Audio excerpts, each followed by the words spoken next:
struggling at work? How to have tough talks with the boss. No one likes to have a tough conversation with their boss.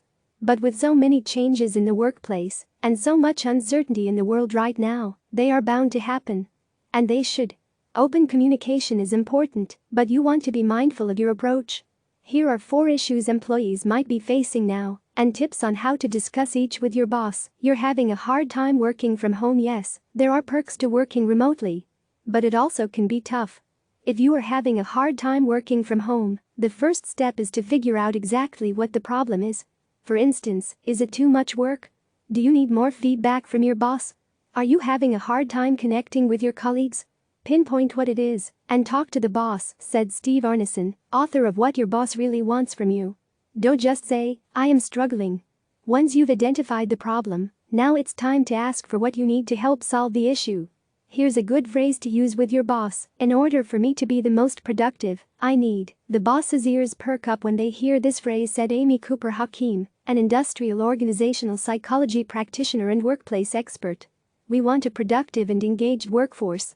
So if the problem is you feel stretched too thin with too much work, try saying, in order to be most productive, it would help to have clear priorities on where I should focus my attention first.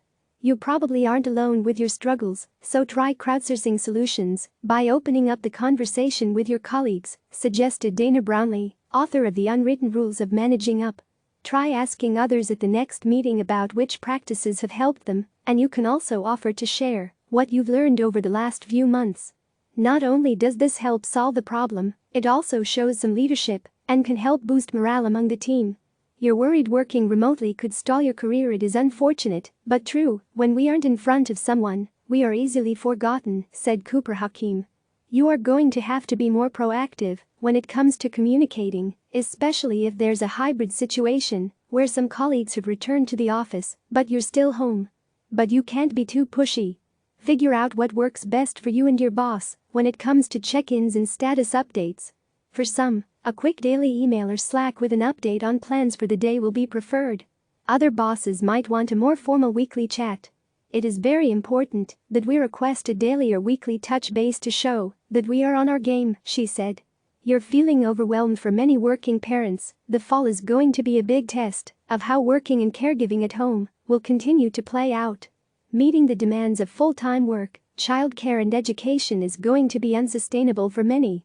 When approaching your boss on what work might look like without reliable childcare options, focus on offering solutions, but also be transparent. We tend to focus on what we need, but first think about what you can offer, said Brownlee. Have a schedule ready to share that will best work for juggling everything. Set expectations by giving clear time frames of when you will and won't be available, and try to stick to them as much as you can, so everyone is aware and can plan accordingly. It might also be worth checking in with human resources to see if there are any options for working parents, advised Cooper Hakim. Some companies are offering different solutions, like job sharing, which involves splitting a full-time position, moving to part-time work, or offering more leave. You are nervous about going back to the office. It's normal to be worried about returning to the workplace. Even if you are excited about seeing your co-workers again, the idea of commuting or spending the day in an enclosed space with other people where you could possibly contract COVID-19 can still be nerve-wracking.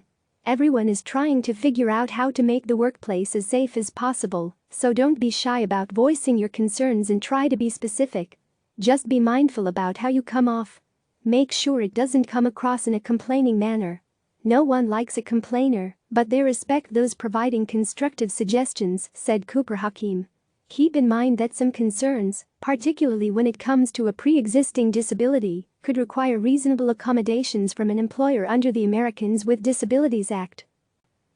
And be sure to offer up potential solutions that would make you feel better. Maybe an office with a door would make you feel better, or sitting in a more remote area of the office. This is a time you have some power, said Arneson. The old rules don't always apply. You have license to ask more questions and push back a little. Click subscribe to receive the latest news.